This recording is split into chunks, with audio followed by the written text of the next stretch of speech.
Balcon interdit, serment sur clé. Les hôtels ne dorment pas, ils changent de peau. Quand le dernier convive pose sa serviette comme un drapeau blanc sur l'assiette vide et que le bar replie ses tabourets comme on remonte un collier, la grande maison bascule dans une autre langue. Le jour parle en bagages pressés, en signatures trop confiantes sur des feuilles A4, en latte check-out prononcée comme une faveur intime. La nuit parle en tapis qui avalent le bruit, en cartes magnétiques qui disent oui sans demander d'histoire, en ascenseurs qui soupirent comme des chambres à cœur ouvert. Si. Je m'appelle Anaïs, responsable des étages au Grand Gabriel, palace riverain au balcon de fer, aux miroirs qui n'ont plus peur de rien. J'ai des clés de secours, un détecteur de fumée portatif qui écoute mieux que certains hommes, une lampe UV, et un feutre argent avec lequel j'écris sur mes gants tout ce que la mémoire refuse dès que le cœur s'émeut. Je connais la signature d'un parfum sur un oreiller comme d'autres connaissent la main d'un amant. Dans le tableau de bord, je lis les passages des cartes magnétiques avec la patience d'une confesseuse. Marc, mon mari, alors écrivait sur la ville comme on écrit sur une peau qu'on ne mérite pas, avec talent, avec impudeur douce. Chroniqueur de lieux et d'ambiance pour une revue qui préfère les adjectifs aux adresses, il savait raconter une suite comme on raconte une épaule au ralenti trop près. Au poignet gauche, il portait un bracelet de cuir souple que je dénouais avec les dents dans l'ascenseur de service, rituel de nos soirs bons. Les mercredis, quand nos orbites cessaient de se heurter, il me rejoignait au 10e, prenait un esprit. Le premier si n'a pas crié, il a clignoté.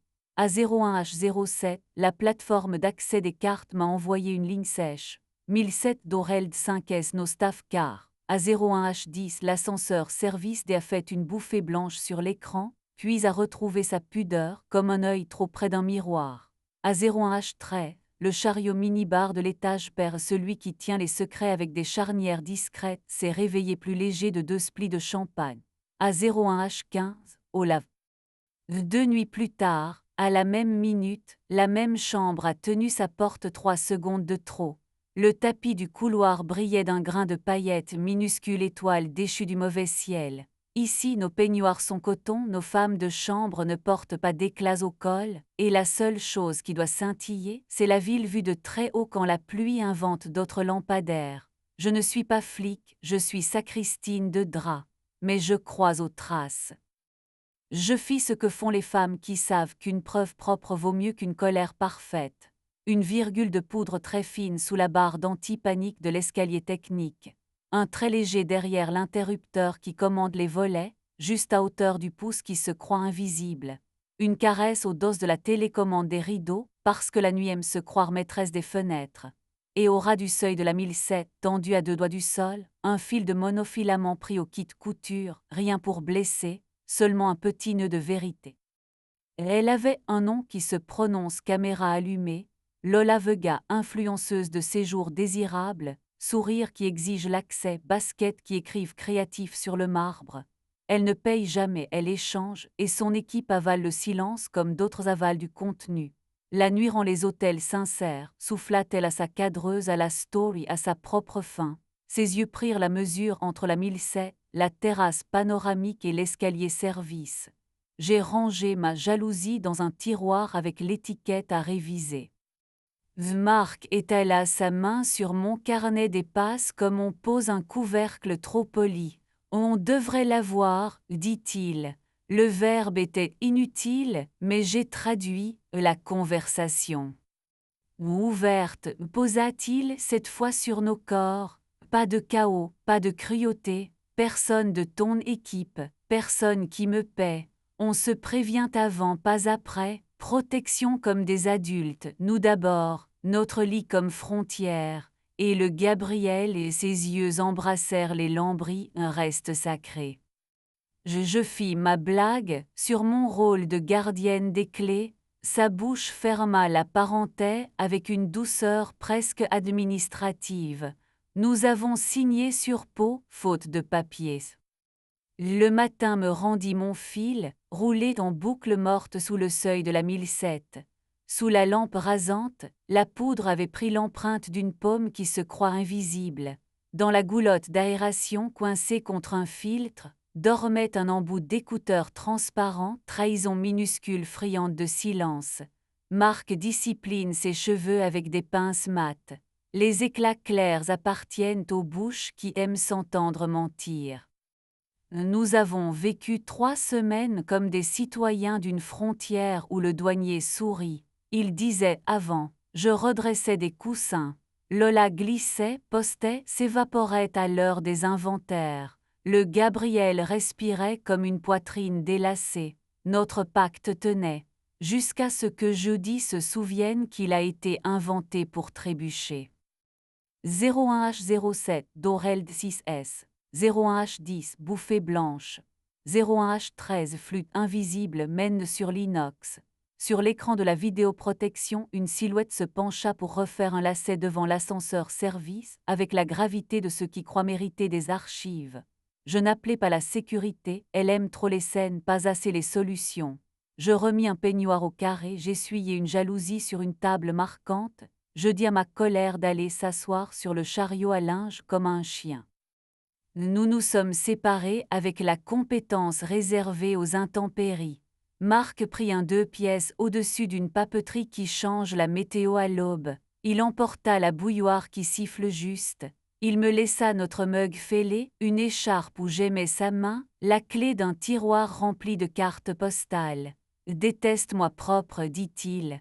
Sinon, range-moi dans un tiroir qui s'ouvre peu.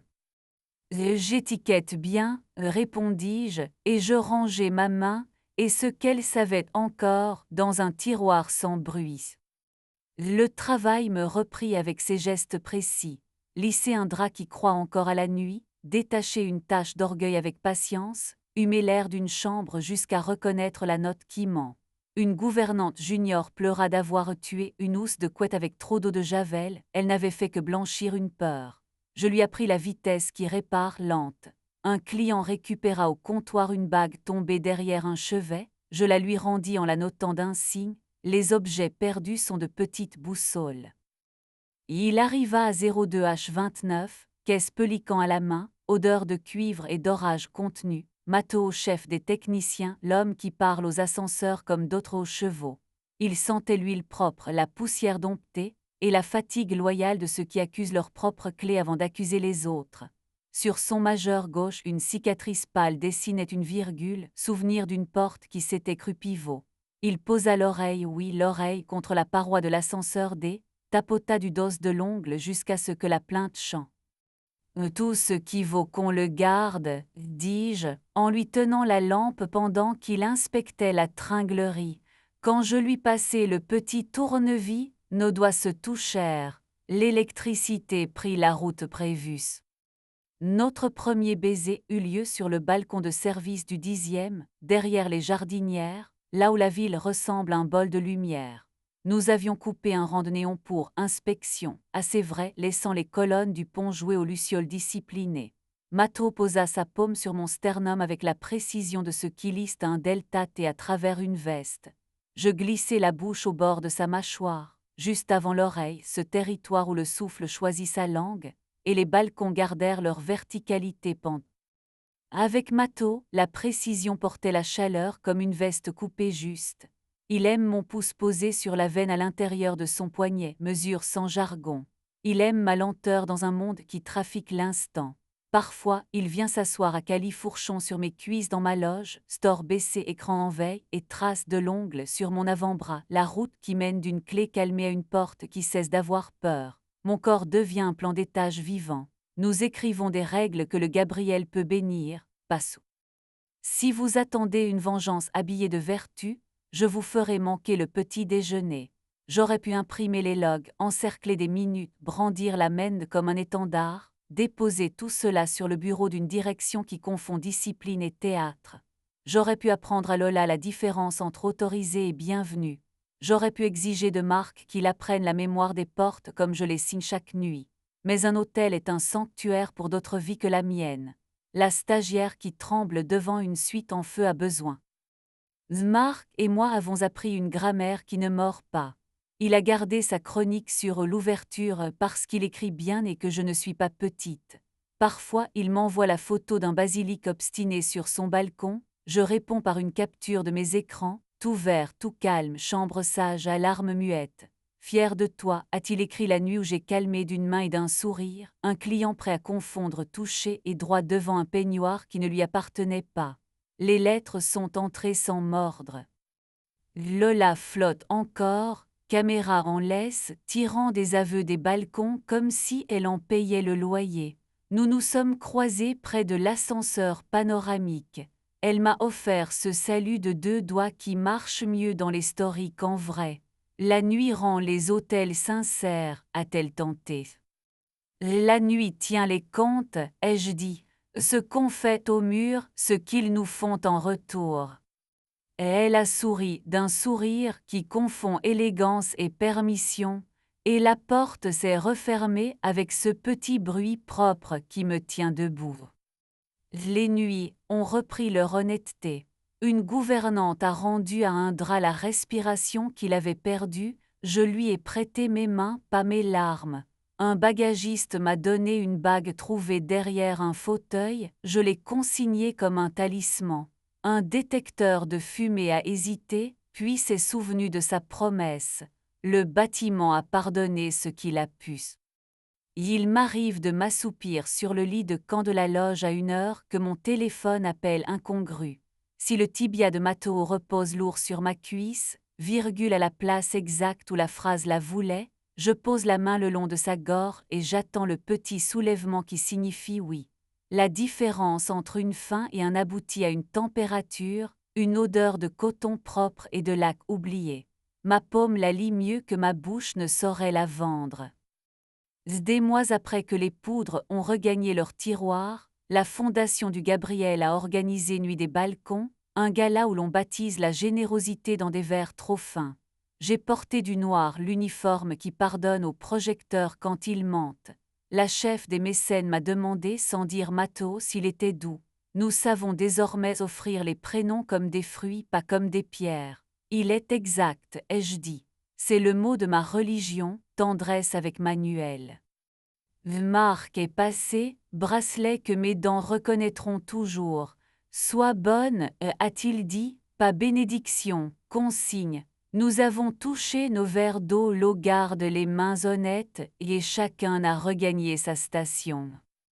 Les hôtels ne font pas la morale. Ils font des checklists, des passes, des 1000 petits gestes conçus pour que des inconnus ne brisent pas leur vie contre des promesses trop fines. À la jeune gouvernante qui passera la tête dans ma loge, yeux trop grands, et me demandera quoi faire de la partie du travail qui refuse la fiche de poste, je dirai ce que je me dis quand une porte m'offre une scène pour mon orgueil, consigne, respire, décide, garde le sanctuaire sacré, ne demande pas au mur de porter ta rancune, garde si tu dois la preuve dans un Avant le jour, je prends ma dernière ronde comme un hymne appris avec les pieds. Je passe la main sur la rambarde de l'escalier technique, vieille amie. Tout vert, je dis aux écrans manières différentes de parler depuis l'endroit derrière mes côtes. Les petites LED livrent leur petite vérité. J'éteins ce qui doit dormir. Je tourne une clé, toute une profession pliée dans un clic, et j'ouvre le balcon de service. Parfois Matteo est déjà là, crayon derrière l'oreille, odeur de métal sage et de sommeil rendu. Il pose sa paume sur mon sternum comme un artisan qui fait confiance à son oreille. Je pose la bouche sous son oreille, là où le souffle fabrique la seule langue qui n'a besoin de personne. Je garde le seul serment que j'ai pris sans papier, les sanctuaires se bâtissent, ils n'aiment pas la scène, l'amour est une routine qu'on annote au matin, je n'utiliserai pas ces murs pour exposer ma vengeance. Si mon log tousse encore à 01H07,